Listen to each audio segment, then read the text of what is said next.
When a trembling child appears from the shadows, the first words out of his mouth send an icy jolt down the back of the lone police officer on night patrol.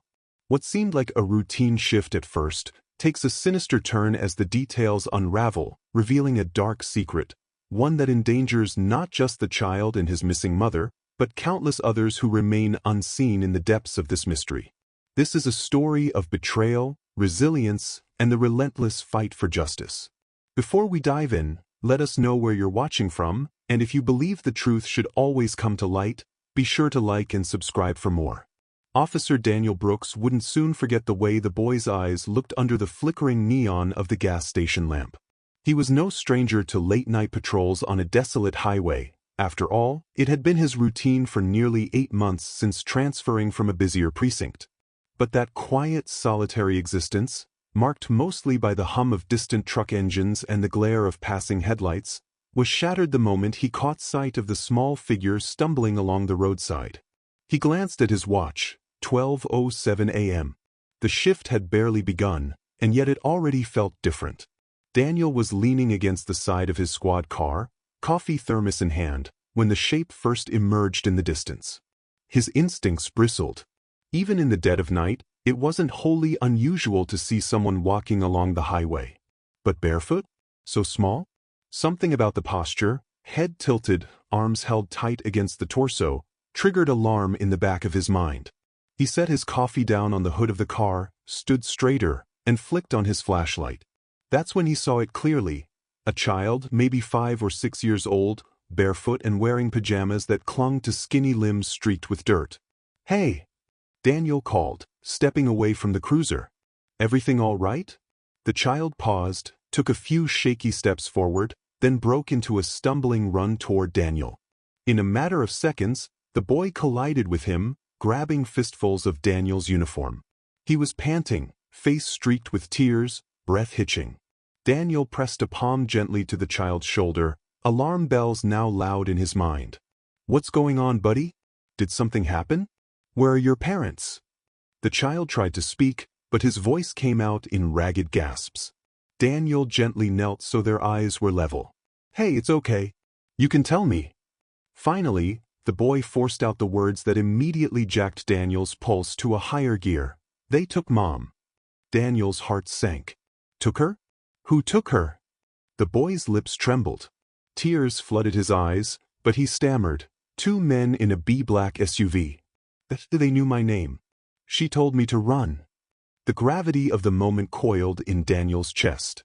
He'd had missing person calls before, but never with a child this young, barefoot on a midnight highway, apparently fleeing a kidnapping. He glanced around, trying to spot a wrecked vehicle or any sign of a disturbance, but there was nothing but the pale glow of the lonely gas station and the endless stretch of asphalt. "Okay," Daniel said softly, "all right. Let's get you safe first. What's your name?" "Ethan Carter." "Ethan. Got it. I'm Officer Brooks. I promise I'll help you." He opened the passenger door of his squad car. "Up in. You can warm up." Ethan obeyed, still shaking. Daniel grabbed a spare blanket from the trunk, draped it around the boy's small shoulders, then called it in over his radio. The dispatcher's voice crackled, tense with concern as Daniel relayed that a child claimed his mother was abducted by men in a black SUV. A wave of shock surged through the station, prompting an immediate call for backup units to converge on the area. But in the silent minutes before help arrived, Daniel tried to coax more details out of Ethan. The boy was terrified, repeating only fragments. A black SUV forced their car off the road, 2 men grabbed his mother, Sarah Carter, dragging her away while she yelled for Ethan to run into the woods. They apparently singled him out by name, somehow they knew exactly who he was. The mention of, "if they ever come back," also sent a chill through Daniel. It implied a prior threat, something the family had been expecting. Within 20 minutes, red and blue lights cut through the darkness. Another patrol car arrived, followed by an unmarked sedan carrying Detective Nick Warren, a wiry older man who'd been on the force for decades. Nick sized up the situation quickly. A trembling kid, no sign of the abductors, and an officer who already wore a look of grim determination. While Nick spoke quietly with dispatch over the phone, Daniel and another officer, Reyes, gently guided Ethan to a safer spot near the squad cars, offering him water and a second blanket to settle his shaking. Daniel's mind raced. Where was Sarah Carter now? Why had these men targeted her? And how did they know Ethan by name? A brief search of the immediate roadside turned up scattered tire marks. Daniel's flashlight revealed skid impressions on the asphalt, likely where a car veered off. Not far beyond that, in the brush, lay a child's sneaker, Ethan's, presumably lost as he ran. But no sign of Sarah, no sign of the black SUV. The pit of Daniel's stomach churned as he imagined the terror that had to unfold for a 6-year-old to be sprinting barefoot down a highway. It didn't take long for them to discover a maroon sedan half a mile down. Its hazard lights were still blinking, as though the driver had left it in a hurry.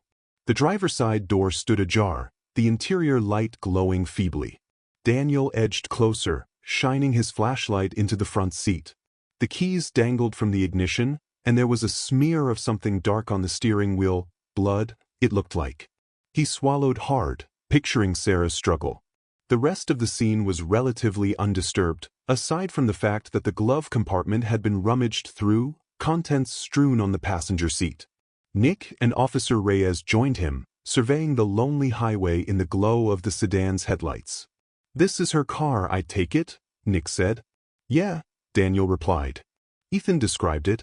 Maroon sedan, older model. "She was forced off the road, or so he says." Nick leaned over the open door, his experienced gaze lingering on the smear of blood. No body. No sign of a serious fight, except that. He exhaled. This might have been quick, like they just yanked her out and drove off. Daniel's jaw set. "We've put out a county-wide bulletin on a black SUV, but no details on the plate, no description of suspects besides 2 men, unknown build. This is bad." Nick gave a short nod, then closed the door carefully so as not to disturb potential evidence. "Let's get the crime scene techs out here. Maybe they'll pull prints or find something else. In the meantime, we should see if the boy can tell us more about his mother." Daniel glanced back at Ethan, who sat on the tailgate of a second patrol car, blanket around his shoulders, eyes wide and distant. He looked so small, so shaken. Daniel felt a surge of protectiveness. "I'll handle it. He trusts me." A half hour later, after the area was cordoned off, and as the first pinkish glow of dawn tinted the horizon, Daniel sat with Ethan in the patrol car. The boy stared at the dashboard, fiddling with the edges of the blanket. His voice was barely above a whisper when Daniel asked him gently to recount the events. "We were driving home," Ethan said, "coming from Grandma's house. It was late, and I was sleepy, but I wasn't all the way asleep. Then a big black car cut us off. Mom tried to go around, but they bumped us. She pulled over, and they got out. One man had a gun, I think. I couldn't see. Mom opened my door and told me, 'Run.' She was yelling for me to get help. The man, he said my name." Daniel kept his voice quiet. "He said, 'Often?' Did he say anything else?" Ethan shook his head. "Just my name. Then he grabbed Mom. I ran into the trees. I heard her shout for me to keep going, to not stop. I just did what she said." "Did she ever tell you something like this might happen?" Ethan's eyes flickered with raw anxiety. "She said if they ever come back for her, I should run. She taught me a place to hide in the woods, but I got lost and ended up on the highway. I saw your police car. I ran to it." Daniel suppressed a shudder. Sarah Carter had apparently been living in fear that they might return. "Did she ever say who they were?" he asked softly. "No. She just said they're bad men. That I should never go with them." Daniel sighed, ruffling the boy's hair gently. "You did the right thing, Ethan. We're going to find your mom." Easier said than done, he thought. No license plate, no definitive suspect description beyond 2 men, black SUV. But the mention that Sarah was expecting these men to come back ignited an entire new dimension to the case. She must have had a reason to believe they'd return. Had she been in hiding from them all these years? With the rising sun, the crime scene unit arrived, dusting for prints around Sarah's car, searching the brush for any dropped items. Nick Warren took the lead on official statements, while Daniel, feeling a tether to Ethan, stayed by the child's side. They drove back to the station mid-morning, where a child services liaison, Rita Morris, ushered Ethan into a small, comfortable office with plush chairs. Ethan was reluctant to let Daniel go, and Daniel promised, "I'll be right outside. You're safe here." Rita would handle the immediate care for Ethan, food, fresh clothes, maybe a nap in a quiet room. Daniel, in turn, sat at his desk, skimming any record on Sarah Carter. Basic info popped up, age 31, works at a local marketing firm, no criminal record, single mother. Then something else drew his attention, a small, older file stating missing person, Sarah Carter, 2017, marked case closed. Daniel blinked. She had once been reported missing. He opened the file, reading a sparse summary. 6 years ago, Sarah Carter vanished without explanation. Family and friends searched. Then, exactly a year after the date of her disappearance, she reappeared, showing up at a hospital with no memory of where she'd been. The official explanation was that she refused to cooperate with law enforcement upon her return, and the case was closed for lack of evidence. Some lines indicated she was pregnant or had given birth around that time. Daniel's eyes narrowed, cross-referencing the birth date for Ethan. Yes, it lined up suspiciously well. He rubbed his temples. So, Sarah Carter disappeared for a year, reappeared with a newborn, apparently offered no details. Now she was kidnapped under bizarre circumstances, with her son claiming she expected them to come back. Could that vanish and return scenario be tied to the same men who took her now? "Brooks," came Nick's voice behind him. Daniel looked up. Nick's expression was grim. "What did you find?" Daniel gestured to the screen. "Sarah Carter has a missing person file from 6 years ago. She turned up a year later, pregnant or with a newborn. The case was never explained." Nick whistled softly. "Interesting. That might explain how they knew Ethan's name. Maybe they're the same people who had her back then." "She must have known they'd come for her again," Daniel said. "She told Ethan to run if they ever returned." Nick's mouth tightened. "We'll dig deeper." Meanwhile, local news is already calling about a mother kidnapped on the highway. The chief wants a press briefing. "Let me know if you find anything else in her file worth mentioning." Daniel nodded, returning his attention to the screen. The file offered few details. Sarah's family had been uncooperative or possibly absent. The notes indicated no father on Ethan's birth certificate. The trail led nowhere. Still, the puzzle pieces rattled around in Daniel's mind. Sarah's year-long disappearance. No answers. A child born upon her return. The obvious possibility was that she'd been abducted previously and released, for reasons unknown. Now those same people had come back for her. For what? And how had she managed to keep the first abduction a secret for so long? By mid-afternoon, Daniel sat down to interview Ethan again, accompanied by Rita. The boy, nibbling on a cookie, was calmer, though exhaustion edged his face. Daniel placed a comforting hand on the desk. "Ethan, do you remember anything about when your mom was missing before?" he asked quietly. "Or has she ever told you stories about that time?" Ethan shrugged. "Mom never talked about it. She just said once that if the same people who took her before ever came back, I had to run. She showed me how to hide, how to be quiet, and then how to find a policeman." "How to find a policeman?" Daniel echoed. "She really prepared you, huh?" "Yeah, she said the police would help me. She told me, she said, they can't hurt you if you find the police first." I didn't understand why, but I tried to do what she said. Daniel felt a swell of pity. This boy had grown up with some secret fear overshadowing his life, a fear he never fully grasped until it erupted. Rita gave Ethan a gentle pat on the shoulder, and Daniel let the subject drop, not wanting to stress the child further. But in his mind, the wheels turned relentlessly. Over the next day, officers combed every lead on a black SUV in the county. They found about half a dozen sightings, but none definitive. No new clues about Sarah's whereabouts emerged. The second night after the kidnapping, Daniel returned to the station, running on caffeine and worry. He found Nick scanning footage from a nearby rest stop, hoping the kidnappers might have passed through. The footage was grainy, time-stamped just after midnight the night of the abduction. A black SUV rolled through the rest stop. Two men stepped out, one tall, one broader in the shoulders.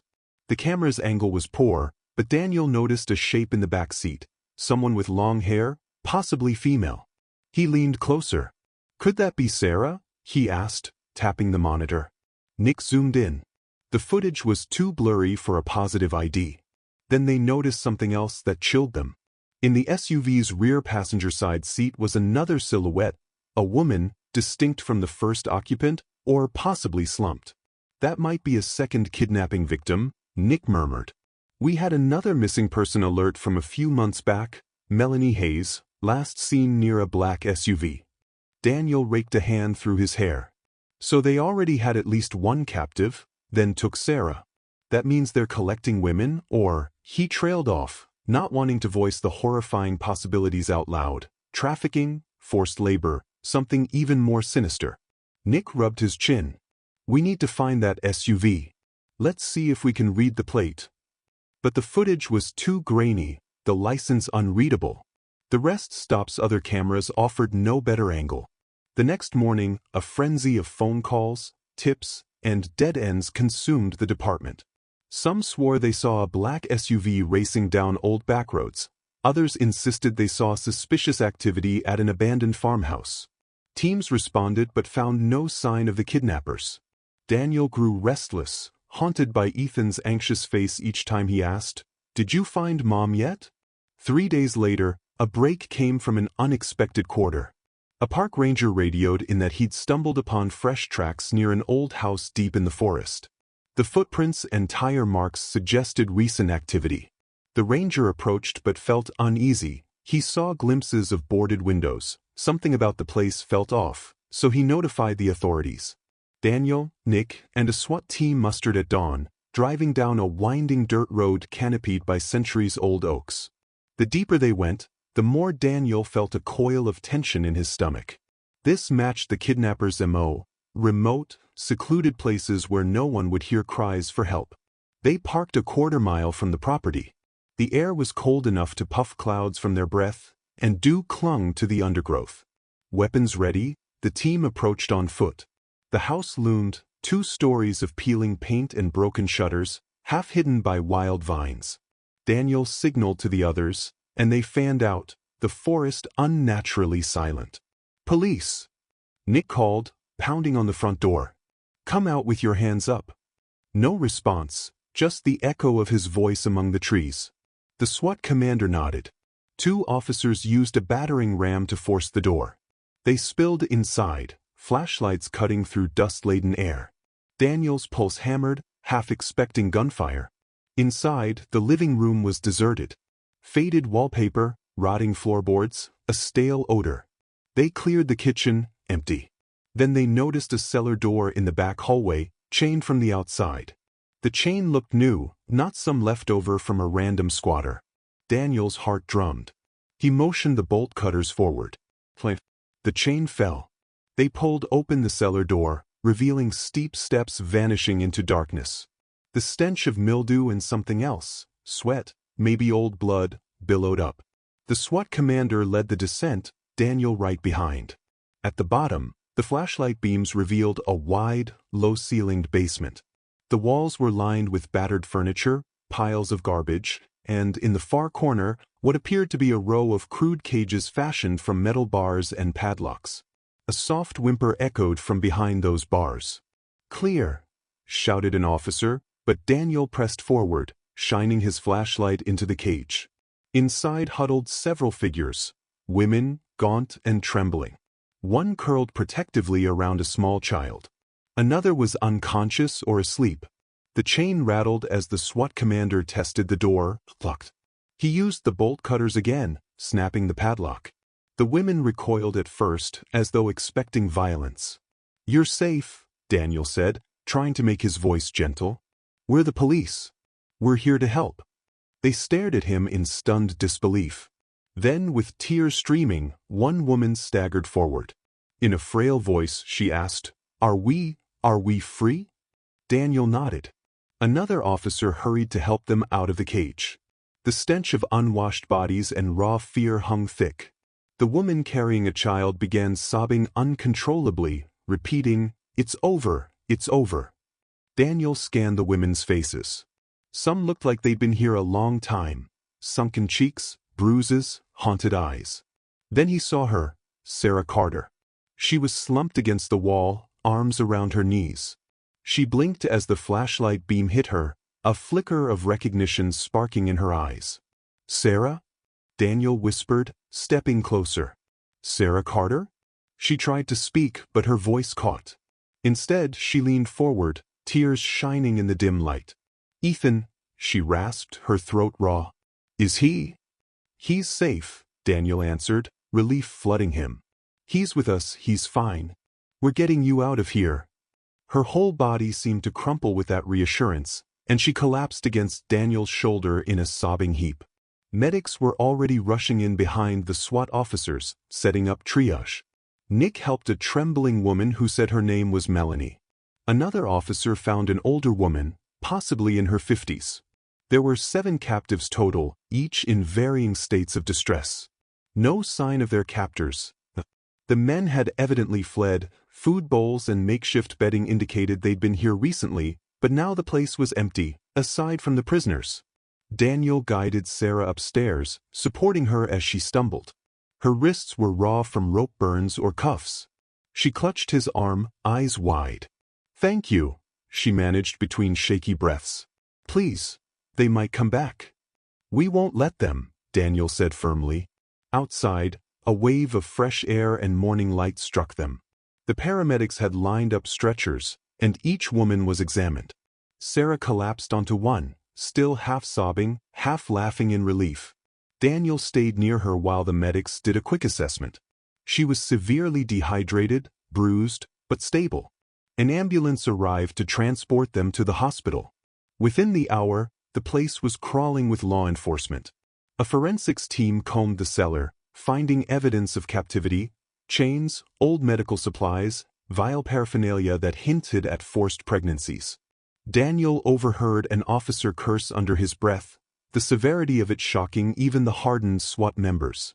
Meanwhile, the rescued women told bits and pieces of horror. Some had been missing for months, others for years. One was pregnant, near term. Another cradled a baby, only a few days old, who whimpered from hunger. Daniel's horror grew with each new detail.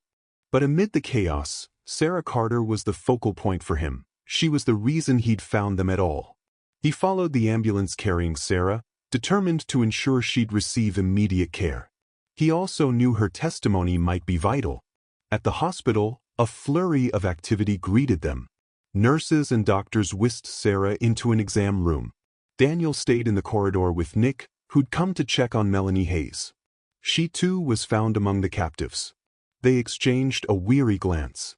This was no simple kidnapping ring. It was something larger, more depraved.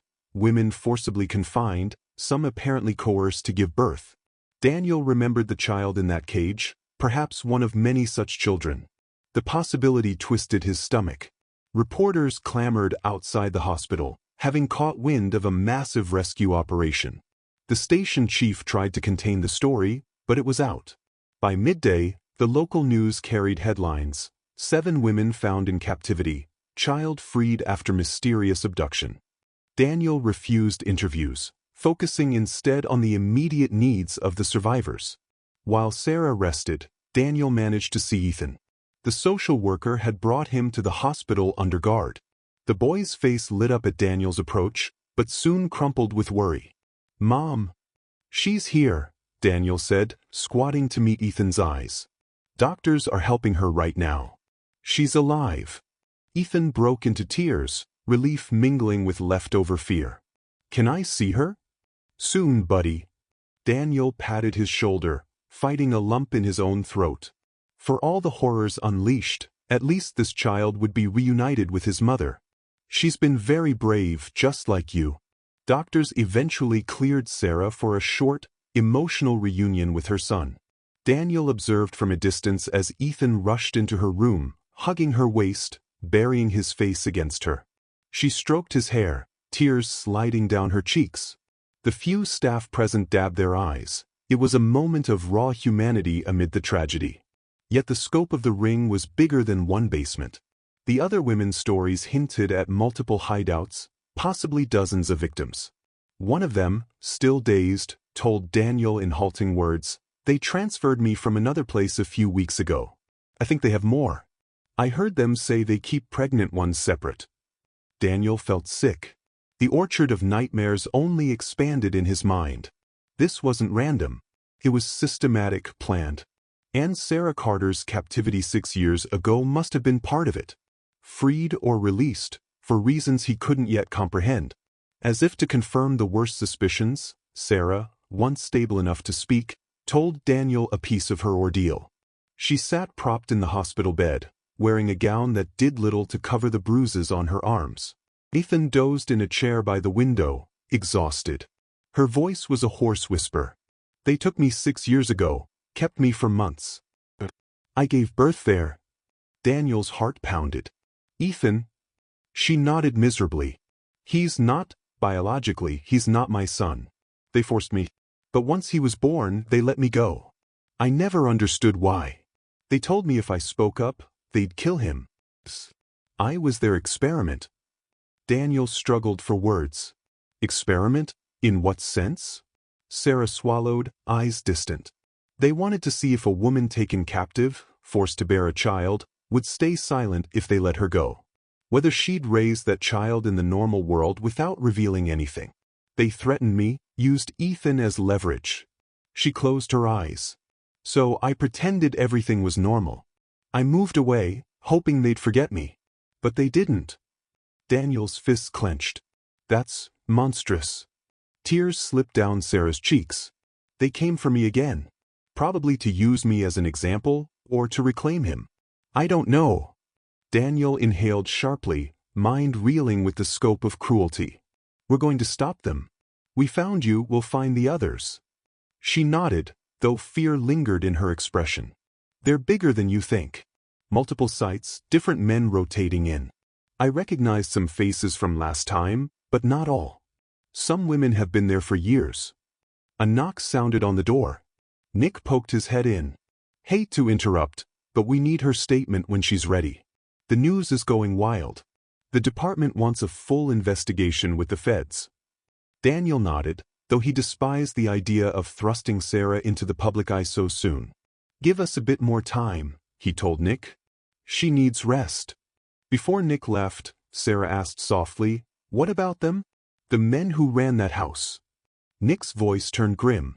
"We didn't find them. They fled before we arrived. But we'll keep searching." Sarah's hand trembled as she tightened her grip on the hospital sheet. "They won't stop," she whispered. Daniel gently laid a hand on her shoulder. "Then we won't either." That day, the station erupted in activity. FBI agents arrived, assisting in cataloging evidence from the hidden basement. The story gained national traction, a ring of kidnappers holding women captive to bear children. Public shock gave way to outrage, fueling political pressure for swift action. The rescued women, still fragile, provided horrifying testimonies of forced pregnancies, brutal conditions, children taken from them at birth. Ethan, meanwhile, stayed near Sarah's side, refusing to leave the hospital until she was discharged. Doctors insisted she remain for at least a week of observation. Daniel arranged for them to have discreet security, as there were rumors the kidnappers might attempt retaliation or abduct them again.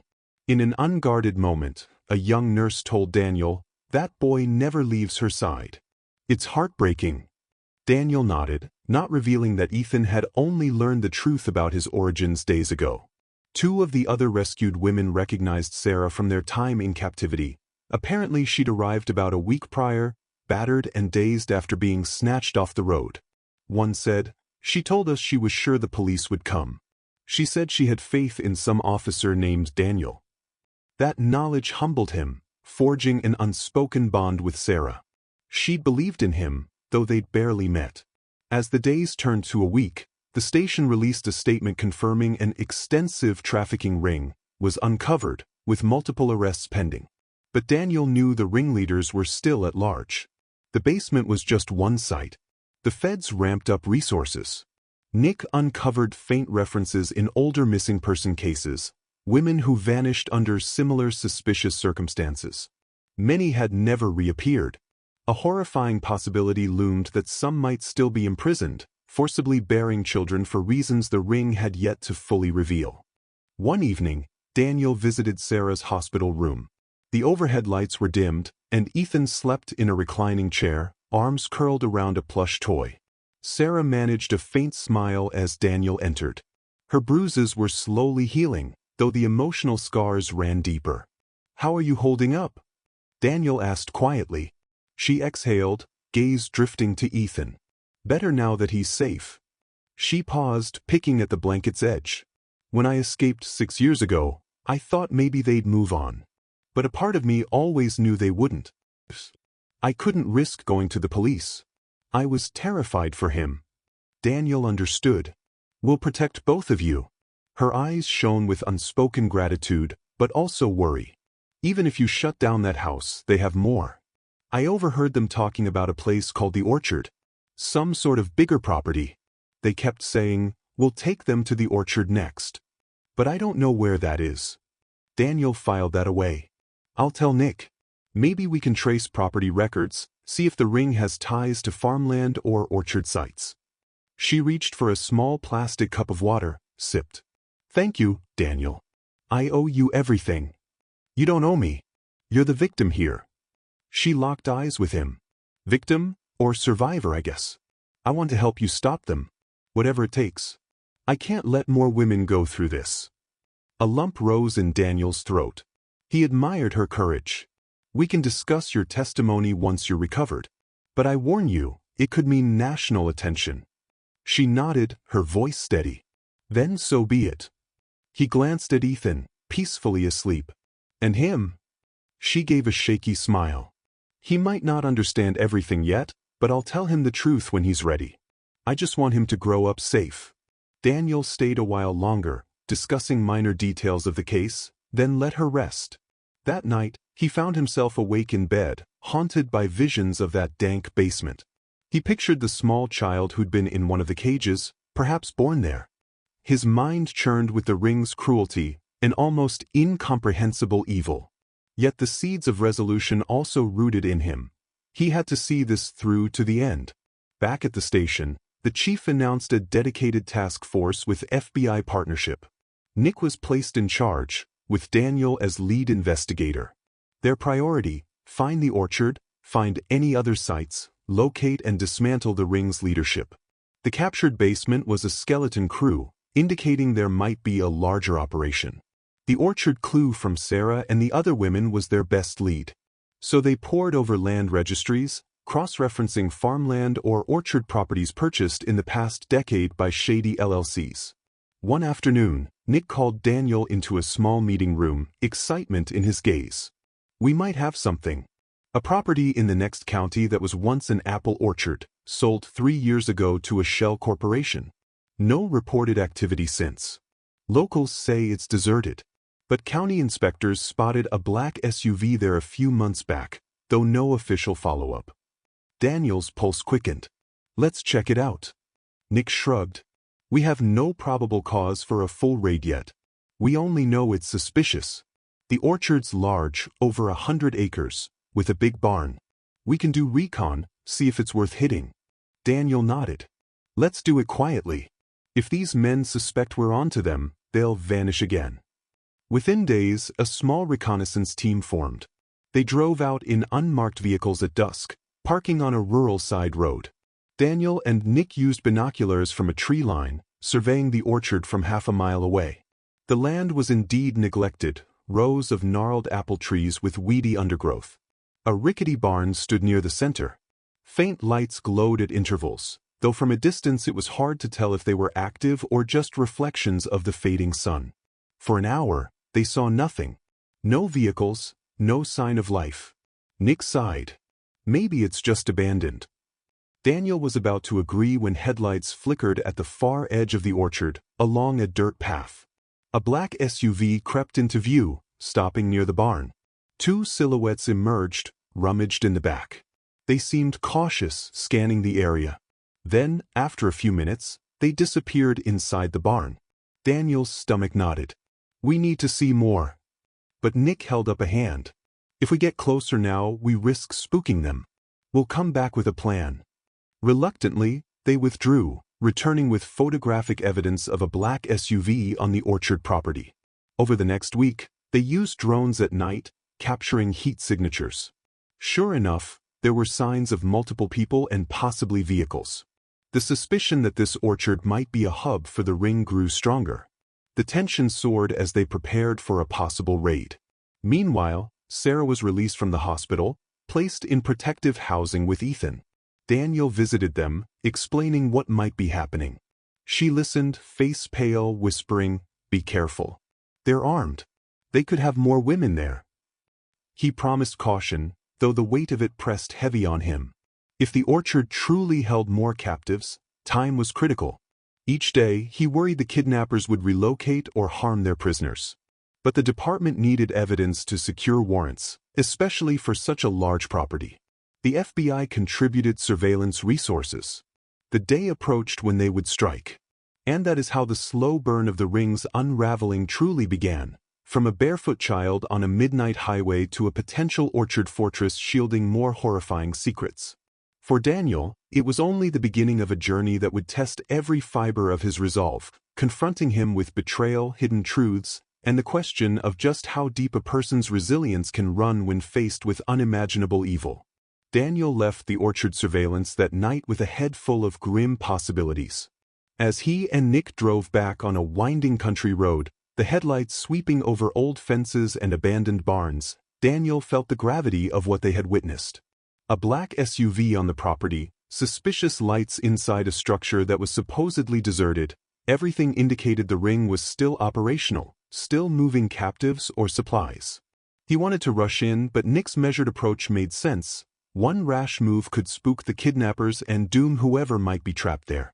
The next morning, Daniel found himself sitting in a cramped conference room at the station, reviewing the drone footage with Nick and half a dozen others.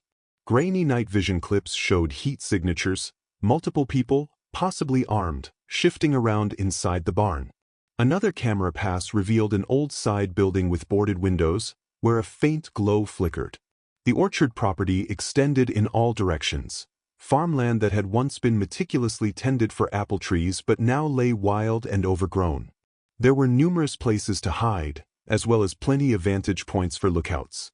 "So," Nick said, leaning forward, "we're seeing at least 6 or 7 distinct heat sources at different times, not counting any captives. Hard to confirm. But that's enough to suggest a serious operation in there." An FBI liaison, a tall woman named Carter, nodded, tapping a pen on the table.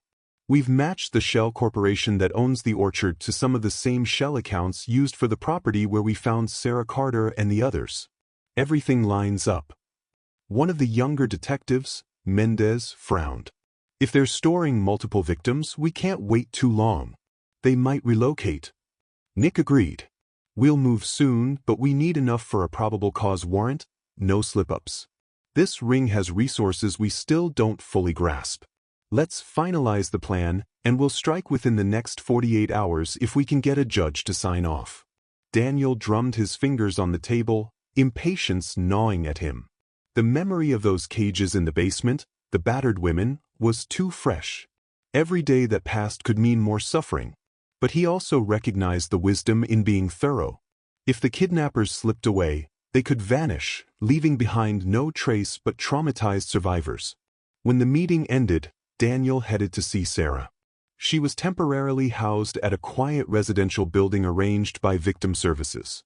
The location was kept confidential, given the ring's ability to track her before. He arrived mid-afternoon, stepping onto a small porch. The caretaker, a no-nonsense older woman who volunteered for the police witness protection program, let him in with a nod. Ethan was out back, playing with a soccer ball in the yard, while Sarah sat in the living room with a mug of tea. She rose at once, worry flickering in her eyes. "Any news?" she asked. Daniel set his jacket on a chair, noticing how the curtains were drawn to prevent any outside view. "We think we've found another hideout, a large orchard a few counties over. The team plans to raid it soon. It might be where they're holding more captives." Sarah inhaled sharply. "That place, the orchard. I overheard references to it multiple times. Are you sure you'll have enough people? They used to talk about how well guarded it was. Daniel appreciated her concern. We're coordinating with the FBI. We'll go in strong. He paused, lowering his voice. How are you holding up? She sank onto the couch, letting out a shaky breath. I keep waiting for some nightmare to pop out, but so far, no trouble. Ethan's adjusting. I explained more about his birth, in the simplest terms I could. I told him he was still my son, that nothing changes how I feel.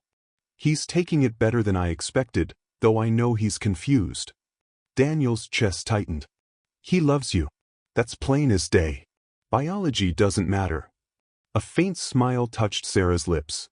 That's what I keep telling him. I just wish none of this had happened. I wish they'd never taken me. Daniel reached over and gently squeezed her hand. We're going to put an end to it.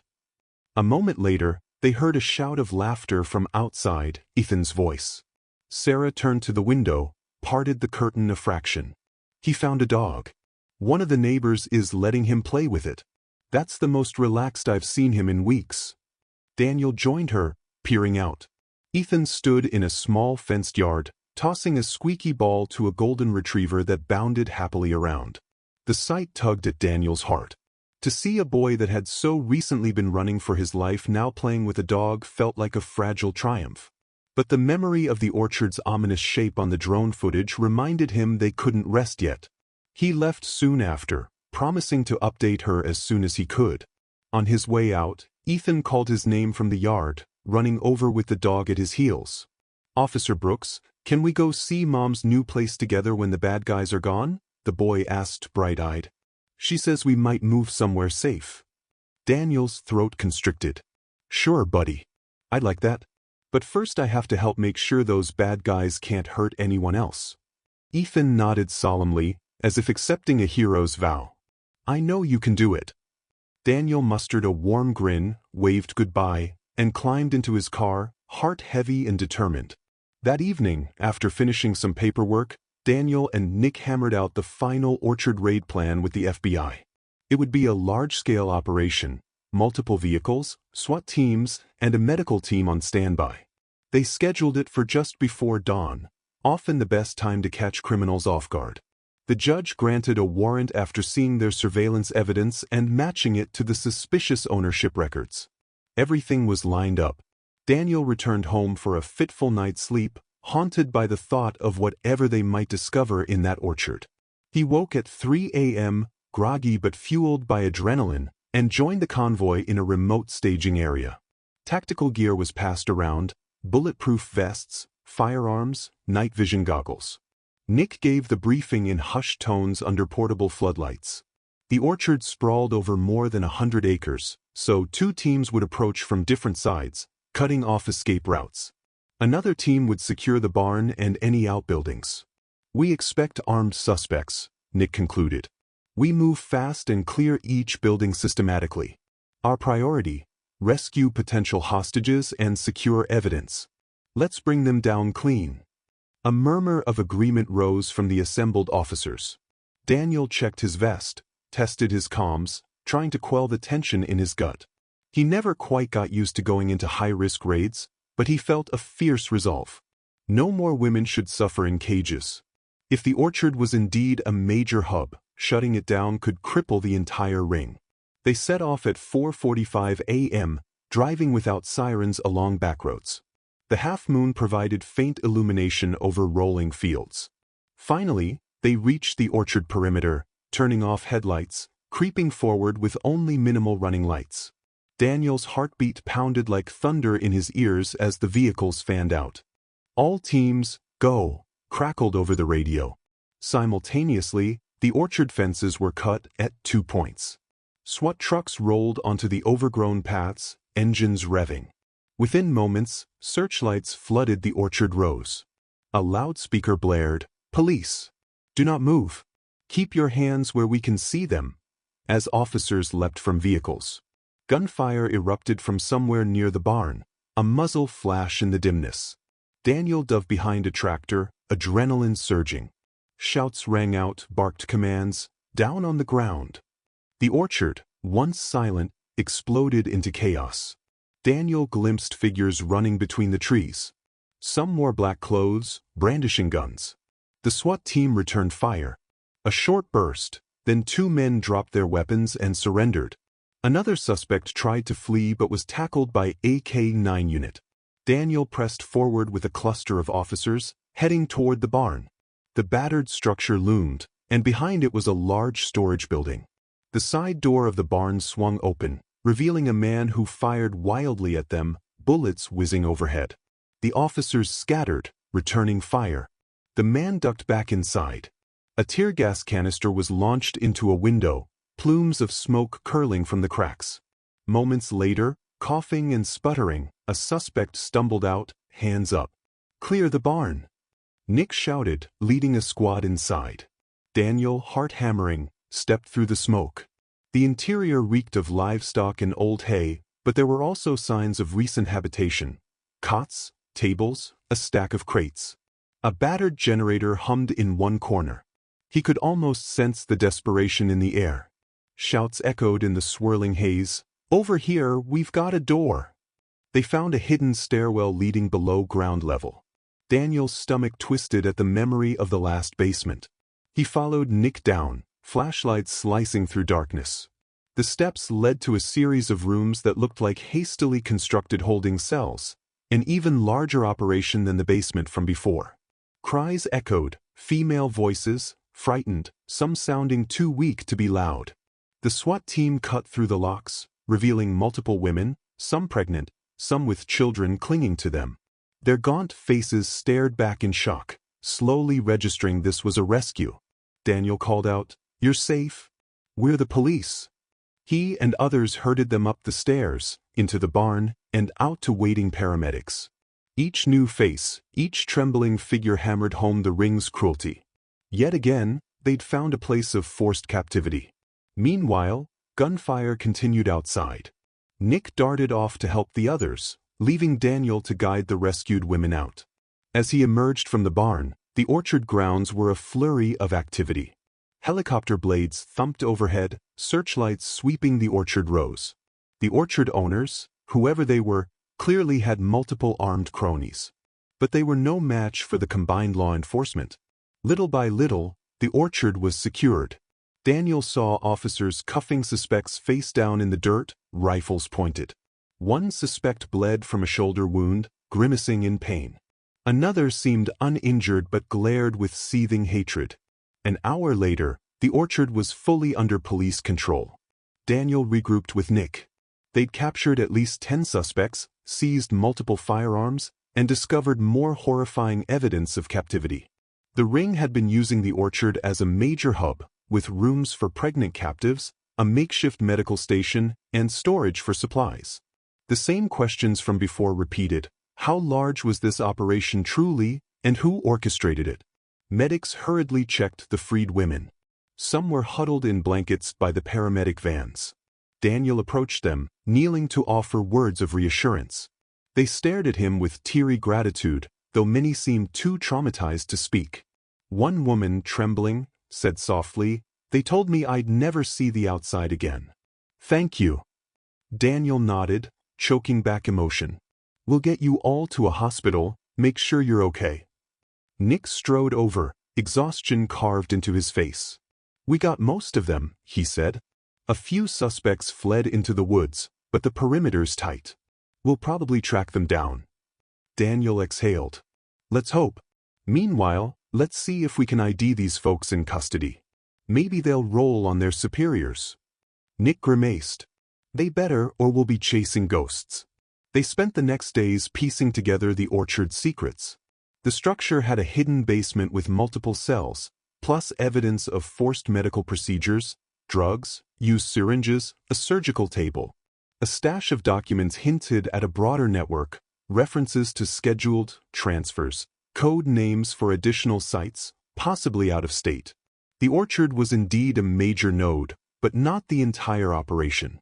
They discovered a stash of fake passports and IDs, implying an international dimension. It was worse than Daniel had feared.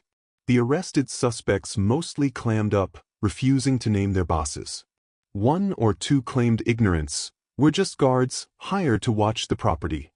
The man from the barn, who'd fired at them, refused to speak at all, beyond muttering curses. It became clear that the ring had many layers, and these were only mid-level actors. But the rescue of a dozen more captives was a massive blow to the group's infrastructure. Media coverage exploded, now labeling it one of the largest trafficking busts in the region's history. Sarah, watching from her safe location, called Daniel in tears. "Thank you," she said over the phone, voice breaking. "You saved so many people, like you saved me." Daniel leaned against the station hallway wall, phone pressed to his ear. "We're not done. There's more out there. The orchard was big, but it's not the heart of it." "I know," Sarah said, "but it's a huge victory. Ethan and we can't thank you enough." He felt a surge of warmth. "Just doing my job." "How's Ethan holding up?" "He's good. Saw the news, asked if you were there. I told him yes, you were helping more people like us." Daniel's heart pinched. Let's hope it leads to shutting the entire ring down for good. But in the days that followed, the ring fought back in the shadows. One of the orchard suspects was found dead in his cell, an apparent suicide. Another suspect's lawyer made a big show of discrediting the operation, suggesting the orchard arrests were overreach. Most chillingly, local rumors surfaced about possible leaks in law enforcement, fueling the kidnappers' ability to vanish. Daniel thought about how the men escaped the first basement just before they arrived. Was someone tipping them off? Nick brought up the concern at a departmental meeting. "It's possible we have a mole or a sympathizer. Or it might be they're just skilled at covering tracks. But we can't ignore the possibility." Daniel clenched his jaw. "We should keep sensitive intel in a tight circle. We can't let them slip away again." The orchard captives, once stabilized, revealed a tapestry of horror. Some had been trafficked for months, others for years. A few had children forcibly taken from them after birth, fate unknown. The ring's objective seemed part monetary, part bizarre experiment in controlling and breeding captives. Many recounted that the orchard was run by mid-level supervisors who answered to a higher boss they called the financier or the director. No one had seen him, but they believed he funded the entire operation across multiple states. Among the orchard survivors was a woman in her early 20s, named Roberta, who mustered enough courage to say, "I saw a face once." An older man, maybe in his 60s, wearing expensive shoes. He came in with one of the guards. "He told them to keep me healthy. Then he left. I never saw him again." It wasn't much, but it was a clue. Possibly the ring's true leadership. Someone with wealth, maybe influence, able to run a twisted enterprise. The FBI began combing financial records, searching for suspicious transactions linked to these shell corporations. Over time, patterns emerged, large sums of money shifting between accounts, real estate purchased in remote areas, suppliers of medical equipment. The net was spreading, but the ring had hidden well behind layers of false names. Meanwhile, public outrage swelled. Protesters demanded answers. The orchard scandal became nightly news. Politicians vowed to crack down on trafficking, to pass new legislation. In the midst of it all, Daniel and the task force worked long hours, cross-checking every lead, hoping to find a trail that pointed to the ring's apex. Amid the chaos, Sarah took steps to rebuild her life. She remained in protective custody with Ethan, but they started therapy sessions, each trying to heal. She also spoke on condition of anonymity to investigators, detailing her forced pregnancy years earlier and how the ring threatened to kill Ethan if she ever spoke. Her testimony was crucial, describing how the captors functioned. She recognized some of the orchard's suspects from her second abduction, but not all. One late afternoon, Daniel visited her safe house again, bearing the new information about the orchard raid.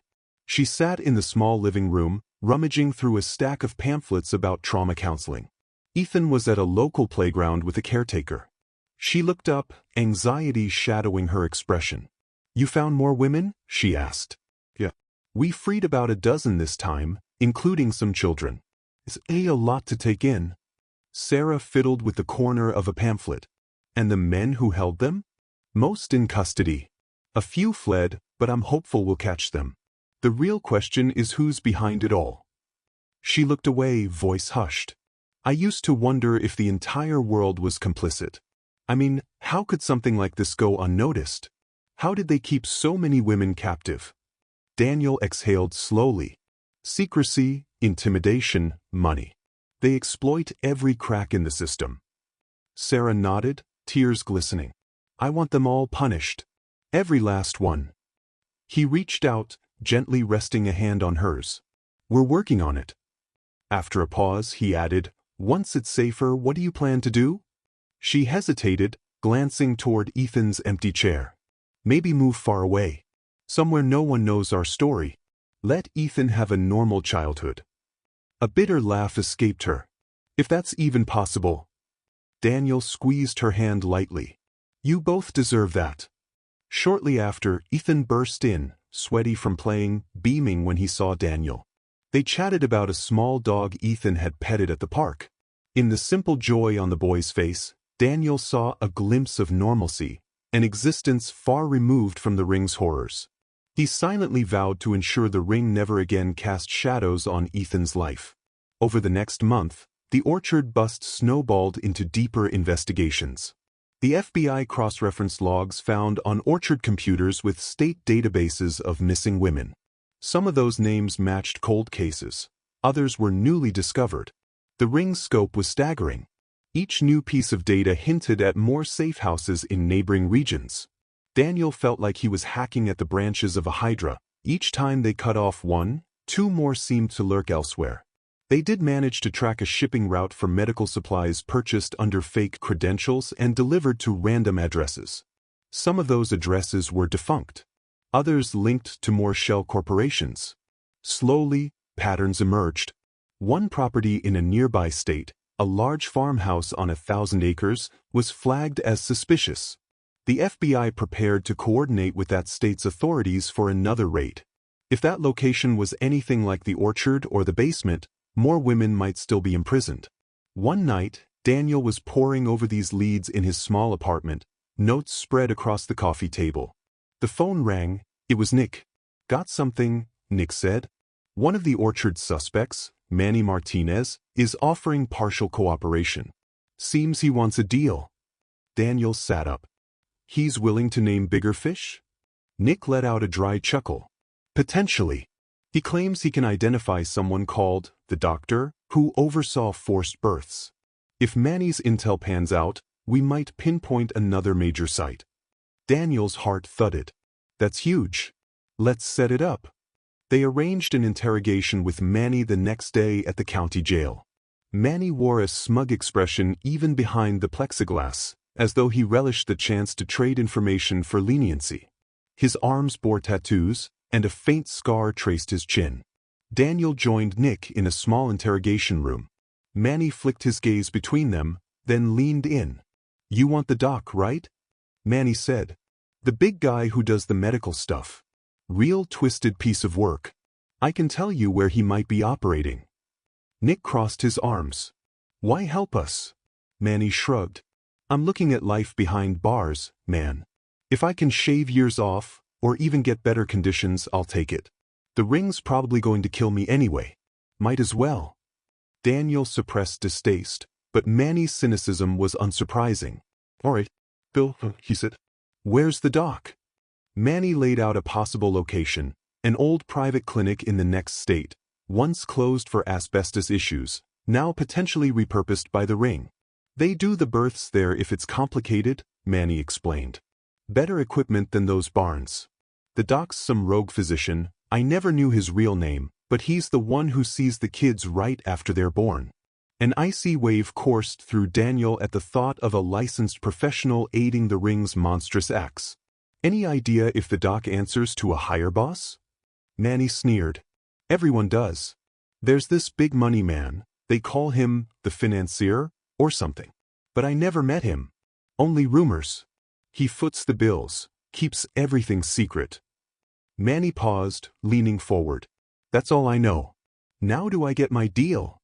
Nick exchanged a look with Daniel. We'll confirm your intel. If it checks out, we'll consider your cooperation in sentencing. Manny smirked. Fine. Then good luck. The tip was enough for the FBI to get probable cause for a search warrant at the abandoned clinic Manny mentioned. Another cross-state operation was arranged. Daniel joined the planning, feeling both a sense of urgency and dread. The orchard had been horrific, but a forced birth clinic might be even worse. He braced himself for more unimaginable scenes. Sarah, hearing of the plan, left a tense voicemail on Daniel's phone. "Please be careful. If Manny is telling the truth, there might be even more children trapped there." The implication that these kids were being born into captivity, some possibly separated from their mothers, fueled Daniel's determination. He would not rest until they put a stop to this entire nightmare. A week after Manny's interrogation, Daniel found himself again in a convoy of unmarked vans and SWAT vehicles, this time heading out of state along deserted highways at dawn. The sun glowed pink on the horizon as they neared the derelict clinic, an ominous, windowless building, fenced off, with a giant condemned sign from the local health department. The plan was to breach from multiple entrances simultaneously, preventing anyone from escaping. Helicopters stood by. Nick's voice crackled through the radio. "All teams in position?" "Team A in position," answered an FBI agent. "Team B ready." Nick nodded at Daniel, who swallowed hard. Then Nick radioed, "Go!" They cut through the chain-link fence with bolt cutters, vehicles speeding into the overgrown lot. Officers rushed the clinic's main entrance, shouting warnings.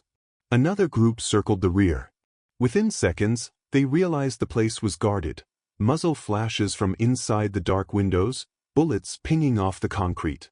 SWAT members crouched behind riot shields, returning fire. A suspect tried to flee out a side door but was swiftly tackled. "Push in!" Nick yelled over the comms. Daniel advanced with a squad through the broken front door, a wave of dust swirling around them. The corridor was dim, stinking of decay and chemicals. Gunfire echoed from deeper within. They crept forward, passing abandoned reception desks, flickering overhead lights. One side hallway led to what looked like old patient rooms. They systematically cleared each, stepping over debris. Some rooms were empty, others contained crates. Then they found a locked steel door at the corridor's end. An FBI agent used a battering ram. The steel door dented, then gave way with a screech. The group rushed in, flashlights revealing a disturbing sight: a makeshift medical ward with hospital beds, monitors, an operating table stained with old blood. Daniel's stomach twisted. Then, in a corner, he heard muffled sobs. He signaled the team to fan out. "Police!" one officer shouted. "Show yourself."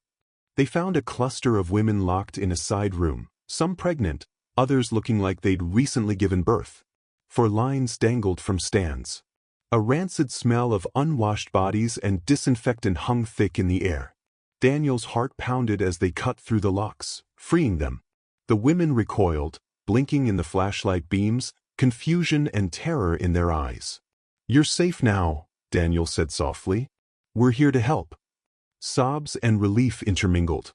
One woman pointed frantically at a side door. They took some of the newborns in there." The group rushed that door, only to find a storage room lined with cribs, many empty. A single infant lay in a plastic bassinet, squalling at the sudden noise. An officer scooped the baby up, checking if it was okay. But the rest were gone, apparently moved or never present. The horrific realization struck Daniel. They were forcibly delivering babies, possibly removing them from mothers. For what? The ring's profits? Adoption black markets? Some twisted exploitation? The questions churned his stomach. Meanwhile, more gunshots erupted from down the hall. The doc Manny had mentioned might still be on site.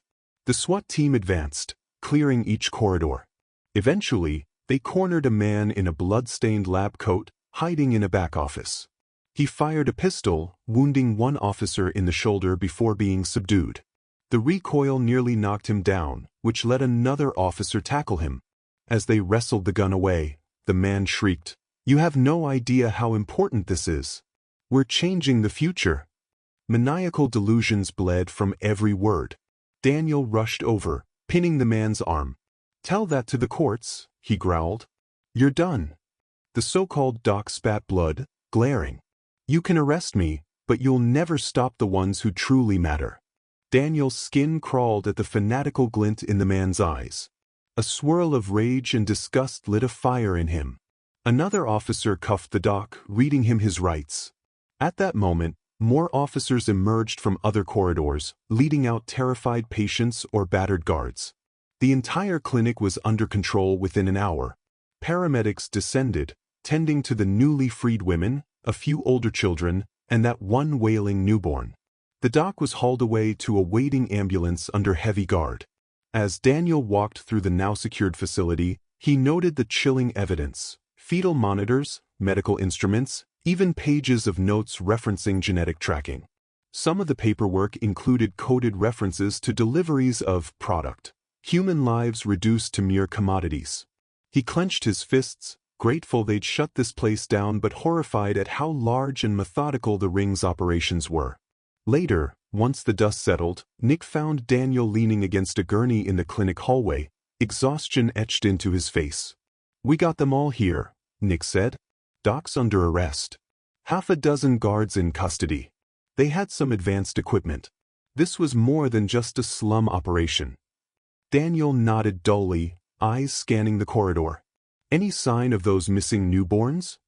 Nick's expression darkened. "Not yet. Some had apparently been transferred out days ago, according to the survivors.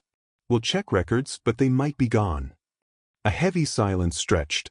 Daniel exhaled. "At least we stopped them from hurting more mothers." Nick squeezed his shoulder. "One step at a time. We'll dismantle this entire empire, piece by piece." In the following weeks, the doc's arrest made headline news. The man, identified as Dr. Edgar Sullivan, had lost his medical license years ago under suspicious circumstances. Yet he'd continued practicing illegally, evidently running forced deliveries for the ring. He refused to cooperate with investigators, ranting about the financier's plan and how it was for the greater good. Psychological evaluations suggested severe delusions, or a well-crafted smokescreen. Regardless, his capture was a major victory.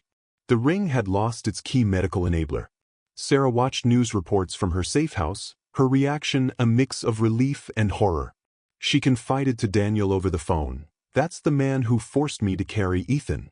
I never saw him clearly, he wore a mask, but I recognized his voice. It's him." Daniel felt chills. "He's in custody. He won't hurt anyone else." "Thank God," she whispered. "Does that mean the ring is finished?" Daniel hesitated. "I wish I could say yes. But from what we're learning, the ring might be bigger, across multiple states, maybe international. We're closer but not there yet." Sarah's silence spoke volumes. Finally, she said, "Whatever happens, thank you for not giving up. I want to help if I can." Her willingness to testify had already fueled the Orchard raid's warrant, and now she might confirm Dr. Sullivan's identity in court if needed. She was a key witness bridging multiple abductions. But Daniel also worried for her safety. The ring had threatened her for years, and while many leaders were arrested, the so-called financier was still at large. Meanwhile, the station's missing persons board overflowed with cases possibly tied to the ring. Each new victim found spurred fresh investigations. Tension grew among the task force, morale swinging between triumph, they'd saved dozens more, and despair, they kept uncovering deeper layers. The ring's cruelty seemed boundless. Some survivors mentioned children who vanished, possibly sold off or placed in rogue adoption channels. The FBI cast a wide net, trying to trace the ring's money flows. Slowly but surely, a pattern emerged. Everything funneled back to a handful of hidden accounts managed by an entity abroad. That entity, the FBI suspected, was the financier. A small lead arose from one Orchard suspect flipping in exchange for a reduced sentence. He claimed he'd once accompanied a ring higher-up to a discreet meeting in the city, where hush money was paid to keep local officials blind. The suspect remembered an older man wearing a fine watch. He was very calm, the suspect recalled. Spoke like he had real power. People called him Mr. S. The suspect insisted this Mr. S was subordinate to the financier but oversaw day-to-day stateside operations. Another possible target. The man's description was maddeningly vague. Silver hair, slender, expensive suits, hardly narrowing it down. Still, the FBI took note. They cross-referenced every older silver-haired man connected to suspicious corporate transactions. The list was large. Meanwhile, Daniel juggled the emotional toll of meeting newly rescued survivors, each with heartbreaking testimonies. Some recognized Dr. Sullivan's voice, others recognized orchard guards. They all told variations of the same vile story: forced captivity, coerced pregnancies, stolen babies. In the midst of all that, Sarah's readiness to move on grew. She told Daniel one afternoon, "I can't stay cooped up forever. They offered me a new identity out of state. Maybe I should take it for Ethan's sake." Daniel's stomach twisted. He'd grown close to them. But logically, it made sense. Sarah was a prime target for the ring's vengeance or intimidation. "If that's what you want, I'll support you," he said softly. She rubbed her arms, glancing at Ethan, who was reading a picture book in the corner. "I'm tired, Daniel. Tired of living in fear. Maybe if we move someplace far, we can start fresh. But I also feel guilty leaving while more women are still missing." Daniel understood. "You're not abandoning them. You've helped us immeasurably with your testimony. You can continue to help by staying alive and safe. That's how we fight back." Her eyes glimmered with tears. "Maybe after the big trial we'll go. Once we testify against those Orchard suspects." They had both Orchard suspects and Dr. Sullivan's case approaching trial dates. The ring's captured members faced a barrage of charges: kidnapping, human trafficking, conspiracy, aggravated assault. It was expected to be a complex legal battle, with multiple defense attorneys likely claiming their clients were just low-level goons. Meanwhile, the prosecution aimed to use them as stepping stones to the ring's leadership. The months leading up to trial were a whirlwind of depositions and legal preparations. Sarah gave detailed statements about her 2 abductions, forced surrogacy, and eventual release. Some of the Orchard captives also stepped forward, though many were traumatized, reluctant to face the men who'd brutalized them. The FBI secured protective measures for key witnesses, including relocations and new identities if necessary. Daniel, in his new role as a lead investigator, found himself testifying before the grand jury about how he found Ethan that midnight, the subsequent basement raid, the Orchard raid, and the clinic operation.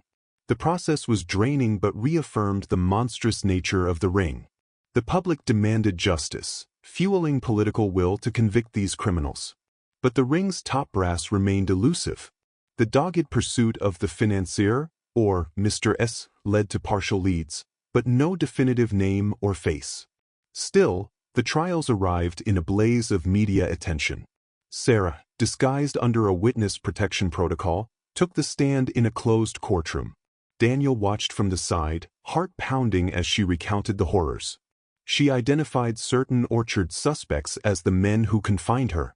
She described Dr. Sullivan's sadistic role in forcing her pregnancy years ago. The defense tried to discredit her memory, but she stood firm. Ethan's existence was living proof of her ordeal. Other women testified similarly, painting a damning picture. The Orchard guards, the men from the basement, even Dr. Sullivan himself, were implicated by overwhelming evidence. Some Orchard suspects broke down in tears, claiming they'd only followed orders out of fear. Others hardened, refusing to speak. Dr. Sullivan ranted about a higher purpose, condemning the courts as blind to medical progress. His madness only sealed his fate. The verdicts came in waves over weeks, guilty on almost every count. Sentences ranged from lengthy prison terms to life without parole, depending on their level of involvement. It was a monumental legal success, cheered by victims and advocates. The ring's infrastructure lay in tatters, at least in this region. People called Daniel and Nick heroes on the news, praising the combined law enforcement effort. Yet behind the scenes, the open question remained: where was the financier? Where were the missing children who'd been sold or transferred elsewhere? Could the ring regroup under new leadership? Some feared yes. A quiet month followed the high-profile convictions. The media blitz died down. Sarah and Ethan prepared for relocation. On a sunny afternoon, Daniel helped them load a few possessions into a plain van, driven by a federal agent in casual clothes. Sarah turned to Daniel, tears at the corners of her eyes. "Thank you for everything," she said. "You saved me twice and so many others." He swallowed thickly. "I just helped. You were the one who had the courage to tell the truth." She brushed his cheek gently. "We'll never forget you. Maybe someday, when it's safe, we'll contact you." Ethan hovered by the van door, hugging a small backpack. "Officer Brooks, will we see you again?" Daniel crouched to meet his eyes. "I sure hope so. But for now, you keep being brave, okay? Listen to your mom. Grow up strong." The boy's eyes shimmered. "I will. Promise." They embraced briefly, Daniel ruffling Ethan's hair one last time. Then Sarah gave Daniel a trembling smile, climbed into the van, and drove off into the unknown. Daniel watched them go, heart heavy yet determined. This was how it had to be for their safety. In the weeks that followed, the station moved on to other matters. The orchard and clinic arcs concluded in the media's eyes, although smaller investigations continued. Daniel often found himself gazing at the missing persons board, remembering how it all began with a barefoot boy whispering, "They took Mom." He took solace in the fact that dozens, perhaps hundreds, were now free. But he also knew there could be more. Nick joined him one evening, both staring at the board where old photos had "rescued" or "recovered" stamped across them. "We did good, kid," Nick said. "We cracked one of the biggest rings this county's ever seen." Daniel nodded slowly. "Yeah. But you and I both know it's not fully over." Nick sighed. "True. The financier's out there, and if there's money, there's always some scumbag willing to do the dirty work. But we've shattered their local infrastructure. That counts." Daniel forced a smile. "I guess that's enough for now." Seasons turned, and life continued. The orchard was seized by the state and bulldozed, leaving behind only a stretch of scorched earth. The basement house in the woods rotted further. The clinic was condemned once more, locked behind heavy gates. Sarah, from wherever she'd gone, sent Daniel a single postcard 6 months later, no return address, showing a beach sunset. On the back, she'd written, "We're safe and happy. Thank you." He kept it in his desk drawer as a reminder that among all the darkness, hope survived. Time marched on. Daniel handled new cases, though none quite as massive. The ring's remnants occasionally popped up in FBI bulletins. Some arrests occurred in other states, pieces of the puzzle scattered. Each success chipped away at the ring's network. Eventually, rumors circulated that a major overseas collaborator was caught, possibly linking to the financier, though details remained classified. Each rumor brought Daniel a pang of both anticipation and resignation. Justice was slow, but unstoppable. One crisp afternoon, as Daniel was leaving the station, Nick beckoned him over. "Got a call from the feds," Nick said quietly. "They think they might have the financier's real identity. Some big fish named Simon Hale, a reclusive millionaire with offshore accounts. They're investigating further." Daniel felt a flicker of excitement. "If that's true, maybe we can finally finish what we started." Nick nodded. "They'll keep us in the loop. If they move on him, they might need your testimony regarding how it all began with Sarah Carter. You ready for that?" Daniel recalled the night he found Ethan on the highway, the fear in that child's eyes, the unwavering vow he'd made. "Yeah," he said. "I'm ready." And so the conflict persisted, albeit quieter now, shifting to high-level financial battles and international cooperation. Daniel's role became less about kicking down doors and more about connecting the evidence. But in his heart, he remained the officer who answered a small boy's desperate plea in the dead of night. That vow endured, to shine light on whatever darkness threatened innocence. Even if the ring had scattered like roaches in daylight, he'd keep chasing them. He had to. As another winter settled over the county, Daniel Brooks felt the tension around the long-hunted financier reach a snapping point. Rumors had swirled for months that Simon Hale, an affluent, reclusive businessman, might be the puppet master behind the Harvest Group's atrocities. The FBI had linked his offshore accounts to shell corporations that once funded the orchard, the basement safe house, the defunct clinic. But connecting the final dots required either direct testimony from those in his inner circle or a high-stakes sting operation. Both had proven elusive. A man like Simon Hale didn't leave loose ends, or so it seemed. Yet, determined teams had chipped away at the ring's remnants across state lines, capturing scattered enforcers. Fragments of data, suspicious wire transfers, and hush-money payoffs formed a mosaic pointing squarely at Hale's involvement. Each new piece brought them closer. Whenever Daniel glimpsed the old missing persons board, now replaced by a streamlined digital database, he felt the ghosts of the orchard and basement pressing on him. He remembered Sarah's vow to see the ring toppled, and Ethan's wide, fearful gaze that first night on the highway. He couldn't let it end with a near finish. If Hale truly stood behind it all, Daniel wanted him in handcuffs. He was hardly alone in that goal. The multi-agency task force met regularly in a federal building downtown, away from local prying eyes. Nick and Daniel sat in on the final planning session, joined by FBI agents Carter and Morris, plus an assistant U.S. attorney, Addison Lee, who specialized in trafficking cases. Over a table strewn with manila folders and laptops, Addison explained the newly discovered pivot point. "We have a witness," Addison said, scanning her notes. "A mid-level associate from another region who's willing to testify that Simon Hale personally arranged shipments of medical supplies and financed the facilities for forced births. This witness demands safe relocation, but if the testimony holds up, we can indict Hale. We'll also need physical evidence. A trail of bank transfers would help, but it's not enough by itself. We're hoping to lure him into a direct transaction or catch him discussing the ring's operations." Daniel tapped a pen on his notepad. "So we're aiming for a sting?" Addison nodded. "Precisely. The ring's finances are in disarray since your orchard bust and clinic raid, but we suspect Hale might try to salvage or relaunch his operation. If we can set up a scenario where he's forced to meet an operative in person, maybe to fund a new hideout or hush up a captured subordinate, then we can wire the meeting. Catch him on tape." Nick whistled under his breath. "Dangerous game. If he smells a trap, he'll bolt." Agent Carter gripped her coffee cup. "We'll be careful. We have an undercover agent who's pretending to be an old orchard manager seeking hush money to stay silent. We believe Hale has to tie up loose ends. If he takes the bait, we can intercept him." Daniel scanned the plan in the briefing file. "What's my role? You want me on standby?" Addison glanced at him. "You're intimately familiar with the ring's history. Hale's people might know your face, so going undercover is risky. But we'd like you to be part of the takedown team. Your presence lends immediate credibility if the meeting turns violent, and we need someone who can confirm those specific ring references. You also have the trust of many rescued survivors. If it comes down to needing direct identification, you'd be there to coordinate." Daniel nodded slowly. He was no stranger to field operations.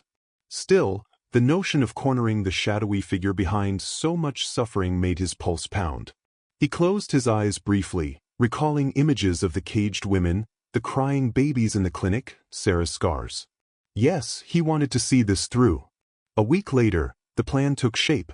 The FBI's undercover operative, a man named Theo, posed as a surviving orchard lieutenant who'd fled after the bust. Through hush channels, he contacted Hale's rumored fixers, claiming to have orchard documents that could implicate top brass. He demanded a payoff in exchange for his silence. It was a gamble. Hale might ignore the threat. But if Manny Martinez and other orchard suspects had once seen Theo around the property, that would lend credibility. Indeed, Manny provided details on ring slang that only an insider would know. Theo memorized it to pass Hale's scrutiny. 4 days, the task force waited anxiously to see if Hale would bite. Then word came. A go-between responded, insisting that Mr. H would meet in person to finalize the matter. The location: a remote airstrip on the outskirts of a neighboring city. They wanted the orchard manager to come alone, carrying the incriminating evidence. The payoff would happen on the spot. Daniel joined Nick and a dozen agents in an unmarked van parked near the airstrip well before dawn. They set up discreetly behind a cluster of old hangars, vehicles hidden. The air was cold enough to mist their breaths. Theo wore a wire and carried a hidden camera in his button, feeding audio and video back to the van. The plan was simple: let Hale arrive, confirm his identity, and let him verbally incriminate himself. Then, on Addison's signal, they'd swoop in. At 6 a.m., a sleek town car rolled onto the tarmac, headlights cutting through the pre-dawn gloom. Theo stood near a battered plane hangar, wearing a jacket with a hood, arms folded. Daniel and Nick crowded around the laptop in the van, watching the feed. The car slowed to a stop about 20 yards from Theo. The driver stepped out, scanned the area, then opened the rear door. A tall, older man with silver hair emerged, wearing a dark overcoat and gloves. Even on the grainy camera feed, Daniel spotted an air of cultivated elegance. The man exuded confidence. This had to be Simon Hale. Theo's wire picked up footsteps crunching on the frost-laden ground. Hale's voice emerged, controlled, with a faint British lilt. "You must be the orchard manager Manny spoke of. Surprised you're still free." Theo shrugged in character. "I've been lying low. The orchard is gone, but I've got records that could send big players to jail. Including you." Hale's chuckle was icy. "You think so? And what exactly do you want? $100,000 to keep my mouth shut, or I turn everything over to the feds." In the van, Addison leaned forward, tension thick. If Hale agreed to hush money, that was a crime. But they needed a reference to the ring's operations, too, some admission that he financed forced captivity or abductions. Nick muttered, "Come on, you bastard. Hang yourself." Back on the feed, Hale gave a dismissive laugh. "You orchard fools lost everything when you let the police in. The clinic, the farmland, all compromised. Why should I pay you a dime for your incompetence?" Theo maintained the charade. "I have logs. Medical shipments, addresses, your name hidden behind those shell accounts. With orchard busts in the news, the feds would love to tie you in. I can ruin you." Hale was quiet a moment. Then he said, "All right, show me." Theo pulled out a flash drive. The camera's audio crackled as he waved it. "Everything's here." Hale snapped his fingers at the driver, who extracted a black duffel from the trunk. The game was on. Addison tensed, hand poised over the go signal. But they needed an explicit reference to the ring's real purpose. Daniel clenched his fists, recalling the forced births, the stolen kids. He wanted to charge out right now, but procedure demanded they wait. "You realize," Hale said, stepping closer to Theo, "that $100,000 is a pittance. If I truly wanted, I could have you vanish like all those women. And no one would find you, orchard manager." He said the last words with a sneer. "But fine. In exchange for your silence, here's your money. But if you speak to law enforcement, you'll end up like the rest." Theo played it cool. "The orchard's gone, the clinic's gone, that doc is locked up. The ring's basically dead anyway. Why not let me walk away?" Hale's voice sharpened. "Don't mention the ring. That's an invention of the sensational press. We were conducting valuable research." He motioned to the driver, who set the duffel bag at Theo's feet. "Check your cash. Let's end this." Theo stooped to unzip the bag, flipping through stacks of bills. "Meanwhile," Hale continued, "we had to relocate certain assets. But everything was for a greater good. Fools like you destroyed it with your incompetence. If you'd kept the orchard secure, if you'd transferred those breeders more discreetly." That was the moment Addison needed. The man had all but admitted to forced captivity. She hissed into the comms, "Go, go, go." Instantly, the door to the van slammed open. Daniel, Nick, and half a dozen armed agents poured out, sprinting across the tarmac, flashlights glaring. Another team moved from the opposite side, blocking the town car's escape. Over the wire, they heard Hale's startled curse. Theo stepped back, hands raised, playing the part of shocked turncoat. "Freeze! FBI!" Nick shouted. "Hands up!"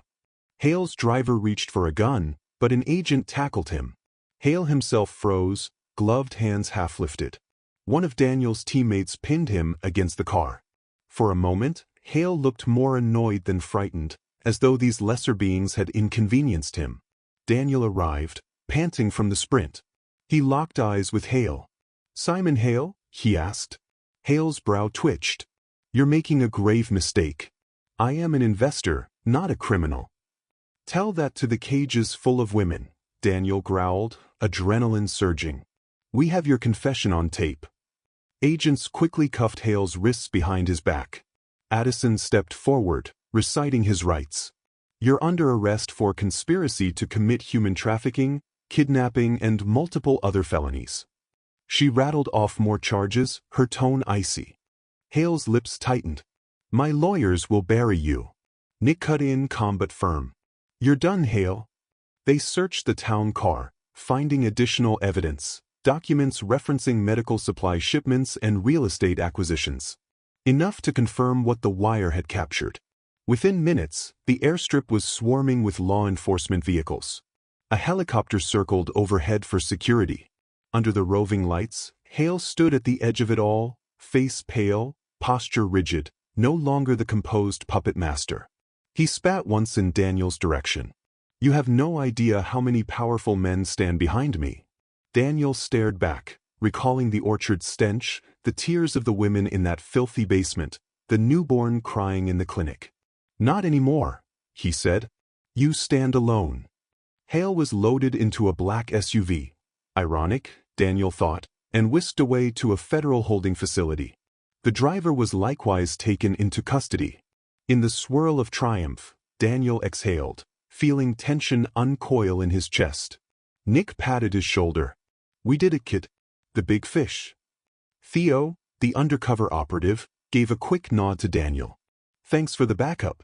That was intense. Daniel offered a wan smile, still processing that the real orchestrator was finally caught. Hale's cool arrogance couldn't protect him from the mountain of charges, especially with the wire recordings in which he explicitly referenced the orchard, the breeders, and other incriminating details. For the survivors, for Sarah, for Ethan, it felt like the culminating blow. The aftermath proved just as dramatic. The media devoured the story, financier of infamous trafficking ring captured. Investigative journalists dug into Hale's business empire, unearthing philanthropic fronts that masked money laundering. Politicians who once courted Hale scrambled to distance themselves. The justice system seized his assets. Over months of protracted legal battles, new arrests cropped up as Hale's associates flipped.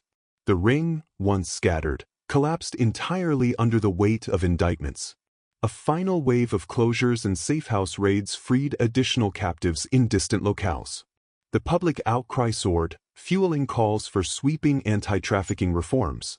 Daniel testified in Hale's trial, recounting how the ring's destruction began with a barefoot child one night on a lonely highway. Addison Lee presented wire transcripts from the orchard, the clinic, and the airstrip.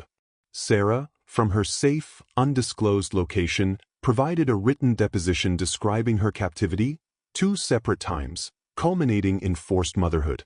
The prosecution's case was ironclad. Hale's defense tried every tactic, from claiming mental incompetence to blaming rogue subordinates, but it fell flat. In the end, the jury returned a guilty verdict on all counts. The judge handed down multiple life sentences without parole. Hale's stoic facade cracked only once, when the judge declared him a danger to society. Daniel, watching from the gallery, felt relief flood him. Justice was served at last. He thought of Sarah and Ethan, wherever they were, hoping the news reached them.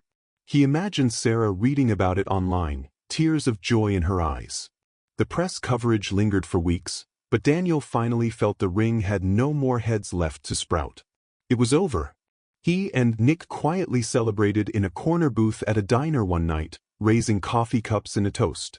To a job well done, Nick said, clinking his mug against Daniel's. They drank, the diner's neon sign humming overhead. How do you feel? Nick asked gently, seeing Daniel's solemn expression. Daniel contemplated the swirl of emotions, relief, sorrow for the countless victims, satisfaction that children like Ethan no longer had to fear dark SUVs. Grateful, he said, and tired. But yeah, we did it. Nick nodded. We did. A month after Hale's conviction, Daniel received a surprise visitor at the station, a woman he didn't immediately recognize because she'd cut her hair short and changed her style. But when she spoke, he realized it was Sarah. She wore simple jeans and a t-shirt, glancing around nervously. There was no sign of Ethan with her. Sarah, Daniel said, stepping forward, heart pounding. here?" She smiled shyly.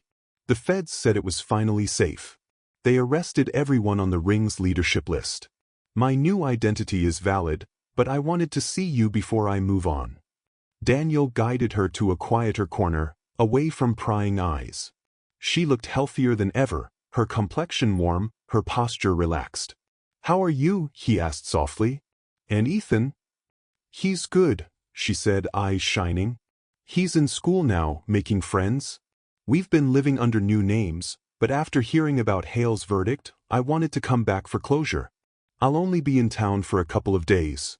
Daniel nodded, feeling a mix of joy and old protective instincts. "I'm so glad you're safe." She reached into her purse, withdrawing a small envelope.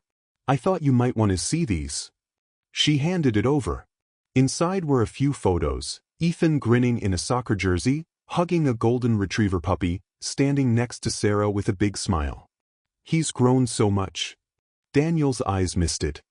"He looks so happy." "He is," Sarah said softly. "No more nightmares about black SUVs. No more panic attacks every time a car pulls up. He still remembers you, tells me how he wants to become a policeman someday." Daniel managed a smile through the emotion welling in his chest. "He'd make a great one. Brave kid, just like his mom." She touched his arm. "Thank you, Daniel, for everything. For never giving up, for saving me more than once, for giving Ethan his future. I can't put it into words." He pressed the photos to his heart. "Knowing you two are free and happy is all the thanks I need." She lingered a moment, as though uncertain. Then, impulsively, she wrapped him in a hug.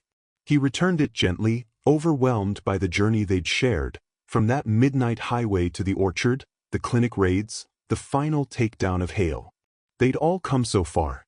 Finally, she stepped back, eyes glimmering. "We'll keep in touch, though it might be sporadic. I just wanted you to see, we have a life now. A real life."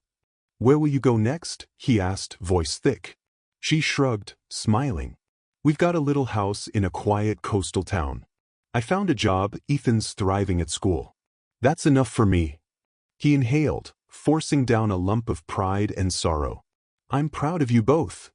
She nodded, a tear escaping. "We won, Daniel." He swallowed. "Yeah, we did." They exchanged a final goodbye. She left the station quietly, the woman who'd once lived in terror now walking with head held high. Daniel watched her go, then tucked the photos into his wallet.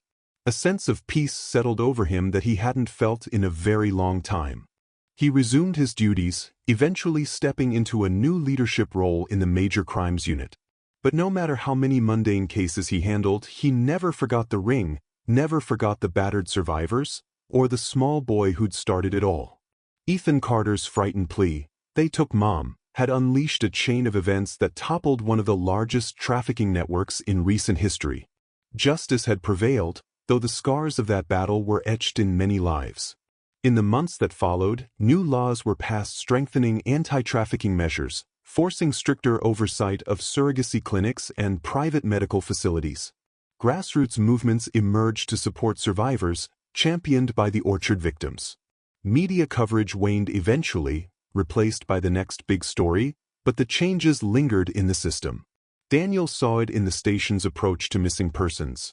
More urgency, better inter-department cooperation. A child alone on a dark highway would now trigger every alarm, and rightly so. One evening, as Daniel finished a late shift, he walked by the old missing persons board. Many photos had been stamped, found, or rescued. A few still bore question marks, heartbreaks that defied resolution. But overall, the board told a story of triumph. He ran a fingertip over the photo of Sarah Carter that once read, "Abducted." Now it was pinned with "Safe." Next to it was a small, pinned note with Ethan's name, and a doodle of a soccer ball that someone, maybe a colleague, had added in jest. Daniel smiled, feeling a pang of fondness. He whispered, "You're free, kiddo," then turned off the lights. On his way out, he passed Nick, who gave him a knowing grin. "Meeting your fiancé for dinner?" Nick teased gently. Daniel had recently gotten engaged to a local teacher, a bright spot in his newly balanced life. "Yeah," Daniel said, returning the grin. We're celebrating. She got me tickets to a soccer match. I suspect it might be a hint about fatherhood potential. Nick chuckled. You'll be great at it. They parted ways under the station's fluorescent lights. Stepping into the cool night air, Daniel inhaled deeply, remembering how once these quiet nights filled him with dread. Now he found solace in them. The ring was dismantled, its puppet master behind bars, and hundreds of survivors were on a path to healing. Sarah and Ethan were living proof that life could blossom after unimaginable darkness. And yet, Daniel remained vigilant. Evil didn't vanish, but at least, for now, the shadow that had loomed so large was gone. As he walked to his car, the stars overhead sparked gently. He paused, letting the hush enfold him. No frantic child sprinted from the roadside, no black SUV prowled the streets. Just the soft hum of distant traffic and the promise of a more peaceful tomorrow. Sliding into the driver's seat, he looked at the small photograph tucked into his sun visor, Ethan's soccer grin, a reminder of what he fought for. He started the engine, headlights cutting a path through the dark. In the quiet hum of the night, he allowed himself a smile. Because at last, after so much heartbreak, the nightmares had truly found an end, and in their place, hope shone all the brighter. If you've been with us through this entire journey, be sure to let us know where you're watching from, and if you believe every truth deserves its day in the light, like and subscribe for more stories. Thank you for sticking around. And remember, even in the darkest corners, a single voice calling for help can change everything.